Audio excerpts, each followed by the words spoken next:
پہلے دن جو ہمارا سیشن تھا 14 تاریخ کو 15 تاریخ کو 14 تاریخ کو ان کے ساتھ جو پرائیویٹس ہماری میٹنگز تھیں جی آفیشیلس کے ساتھ جو بھی تھیں ہم نے اپنے مطالبات پیش کیے ان کے آگے.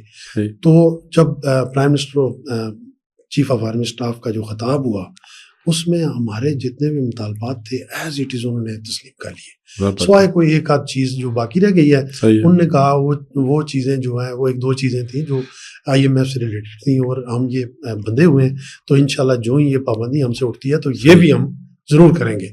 سپوز چیف کا کیا رویہ تھا؟ آپ لوگ ان سے ملے بھی ہیں وہاں پہ, تو کیا وہ جتنے بزنس مین پوری دنیا سے پاکستانی آئے ہوئے تھے تو کوئی لگا آپ کو کہ بہت فرینڈلی ماحول تھا اور وہ اس کا آؤٹ کم بھی آئیں گے اب آگے؟ دیکھیں میں نے پہلی بار دیکھا ہے کہ چیف آف آرمی اسٹاف نے کھل کر جس طرح اس دن جو سپیچ کی ہے نا, میں سمجھتا ہوں کہ یہ جو پہلگام کا جو ڈرامہ رچایا گیا ہے نا, یہ پاکستان کو ملوث کیا گیا ہے. وہ چیف آف آرمی اسٹاف کی وہ تقریر بھی تھی.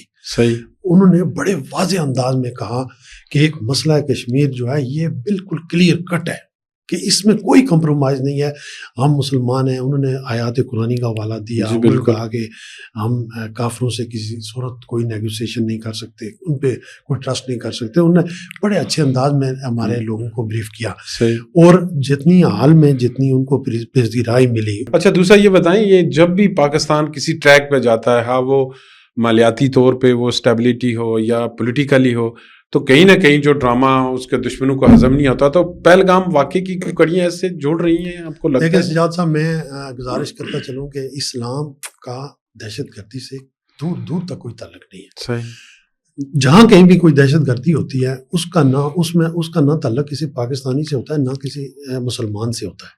دہشت گردوں کا کوئی مذہب نہیں ہے. ہم یہ سمجھتے ہیں کہ بے گناہ لوگوں کی جانیں لینا یہ انتہائی بڑا ظلم ہے اور اس کو ہم کنڈیم کرتے ہیں پوری اوورسیز کمیونٹی کی طرف سے. میں اس کو بھرپور اس کی مذمت بھی کرتا ہوں, کنڈیم کرتا ہوں. دوسری بات یہ ہے کہ آپ نے دیکھا ہوگا کہ پاکستان جو ہے IMF کے اس جنگل سے نکل آیا ہے اور وزیر اعظم پاکستان میم شہباز شریف نے یہ برملا کہا ہے کہ یہ ہماری لاسٹ انسٹالمنٹ ہے, اس کے بعد ہم انسٹالمنٹ نہیں لیں گے.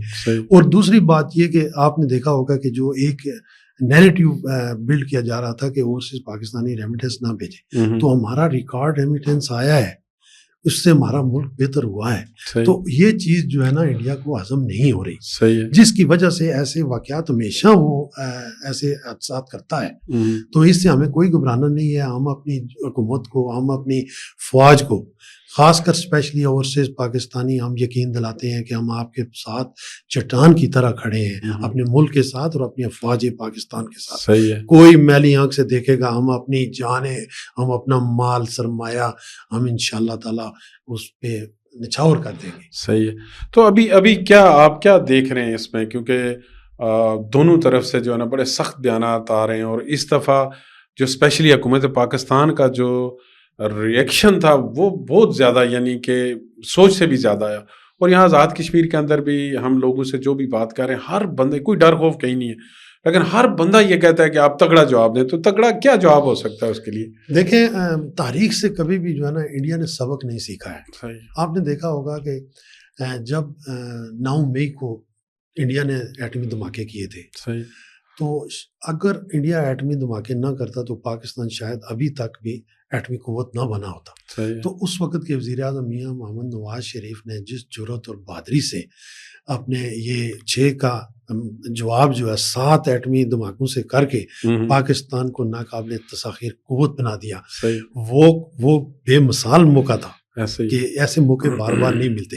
اس کے بعد آپ دیکھیں جو واقعہ ہوا اپنا اس کا, یہ جو ایبٹ آباد میں جو انہوں نے کیا ہمارے جنگلات پہ, دو درخت جو جابا میں ادھر, جابا میں, تو وہ 2 درخت ہمارے انہوں نے زخمی کیے. اس کے بدلے میں انہوں نے ان کو کیا ہوا, ان کے ساتھ کیا ہوا کہ 2 جہاز ان کے گرا دیے گئے. ابھی نندن کو پکڑا گیا, اور میرا خیال ہے وہ بھی اس سے ان کو سبق سیکھنا چاہیے کہ ایسی در اندازی کریں گے تو انشاءاللہ تعالیٰ اس کو ایسا جواب ملے گا کہ وہ زندگی میں یاد رکھے گا انڈیا اب. اور اس دفعہ اسپیشلی جو ہماری گورنمنٹ نے سٹانس لیا ہے, جو جواب دیا ہے, میں کہتا ہوں اس کا جو ہے اس کے جو نقصانات ہیں وہ 24 جو اپریل سے ہی انڈیا کو بھگتنے پڑ رہے ہیں. آپ ہے. نے دیکھا ہوگا کہ جو ٹریڈ ہو رہی تھی واگا بارڈر سے افغانستان کے ساتھ, بالکل کروڑوں روپے کا, کروڑ ڈالر کا میں کہتا ہوں نقصان ہو رہا ہے, اور ایئر اسپیس جو بند کر دیا انہوں نے, اور وہ جو لوگوں نے ایئر انڈیا سے سفر کرنا چھوڑ دیا. حاجی صاحب اس میں تو خود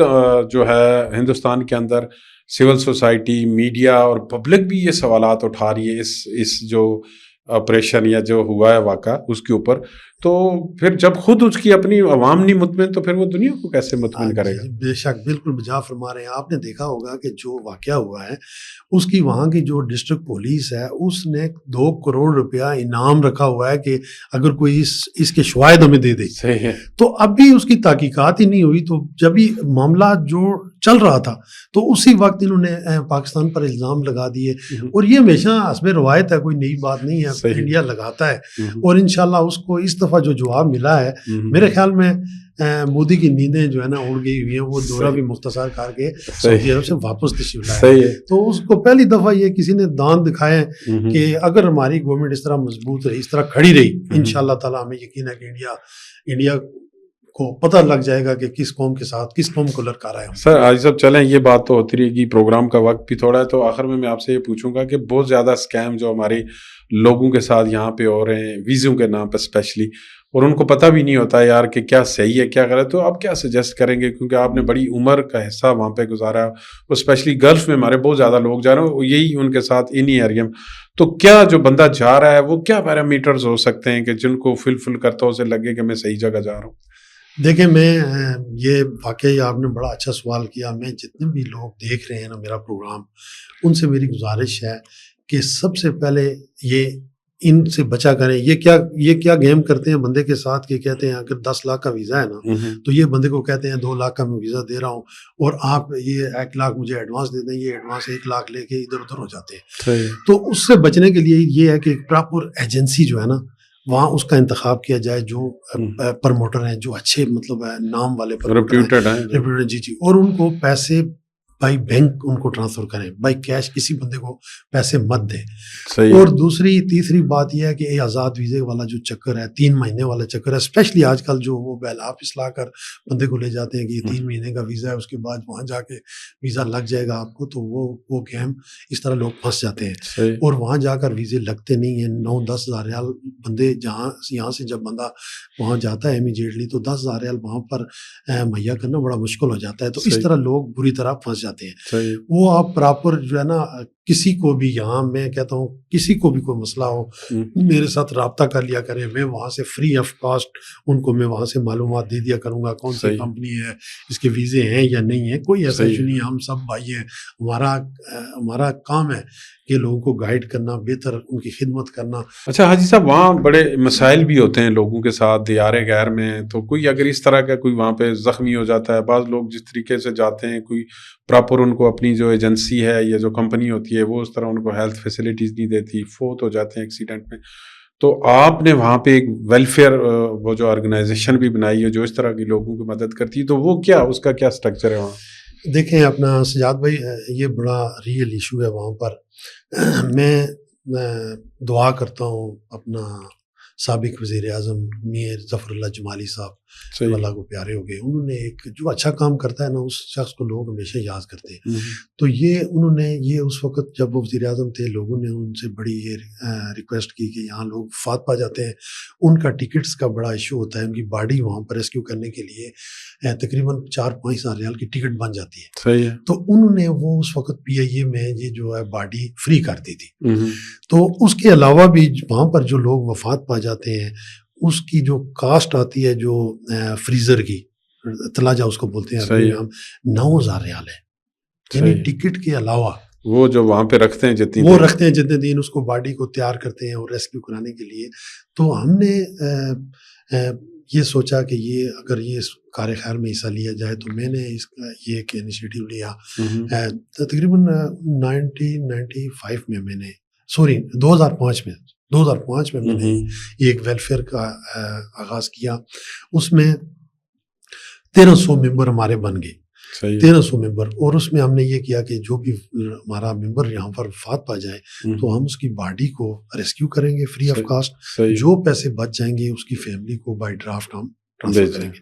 تو اس وقت تک ہم نے جو ہے نا آج تک 75 باڈیز جو ہیں وہ ریسکیو کی ہیں وہاں سے پاکستان کے مختلف علاقوں میں اور کشمیر کے مختلف علاقوں میں, اور تقریباً 30 لاکھ سے زیادہ 30 لاکھ ریال سے زیادہ کی رقم جو ہے نا اس پہ خرچ آئی ہے. تو وہ ہم نے جو پیسے بچے ہیں ان کو بائی ڈرافٹ ان کی فیملیز کو بھیجے ہیں, اور وہ الحمدللہ وہ ان کے گھر چولہے جل رہے ہیں. تو اس میں ہمارے ساتھی ہیں, راجہ مظفر ہے, چیئرمین جاوید اقبال ہے, اور کافی سارے ساتھی ہیں. ان کا بڑا کردار ہے, رول ہے. کوئی ہم نے 1300 لوگوں کو جوڑ کے رکھا ہوا ہے. تو یہ ہمارا. تو دوسرا جو زخمی لوگ ہو جاتے ہیں اگر وہ کمپنی میں ہیں تو وہ ہماری انشورنس کور کر جاتی ہے. لیکن جتنے بھی اگر اس پلیٹ فارم سے لوگ مجھے سن رہے ہیں تو وہ کوشش کریں, اگر ان کے لوگ اپنے وائر وہاں پر رہ رہے ہیں تو وہ اس ویلفیئر کا حصہ بن سکتے ہیں. کوئی اس میں کاسٹ نہیں ہے, کوئی فری آف کاسٹ ہے, اور انشاءاللہ وہ اس جو مصیبت ہے, آزمائش ہے, اس سے نکل جائیں گے انشاءاللہ اگر وہ ہماری ویلفیئر کو جوائن کر لیں گے. صحیح جی, ضرور انشاءاللہ ہم بھی اپنے دیکھنے والوں سے کہیں گے کہ جو دیار غیر میں وہ ضرور حاجی صاحب سے رابطہ کریں اور اس کار خیر میں حصہ لیں. ناظرین, آپ نے حاجی احسان دانش صاحب جو ہمارے اوورسیز میں جو ہمارے ملک کا, ہمارے علاقے کا نام روشن کریں, یہ لوگ سچی بات ہے کہ یہ پاکستان سے باہر ہمارے سفیر ہیں. نہ صرف وہاں ہمارے جو ایشوز ہیں, مسئلہ کشمیر ہے یا جو بھی ہے وہ اس کو ہائی لائٹ کرتے ہیں, بلکہ پاکستان اور ہماری اکانومی کی جو بیک بون ہے وہ بھی یہی لوگ ہیں. انشاءاللہ ہم ان کے لیے دعا گو, اور اگلے پروگرام میں کسی نئے مہمان کے ساتھ آپ کی خدمت میں دوبارہ حاضر ہوں گا. تب تک اپنے میزبان سجاد میر کو دیجیے اجازت. اللہ نگہبان.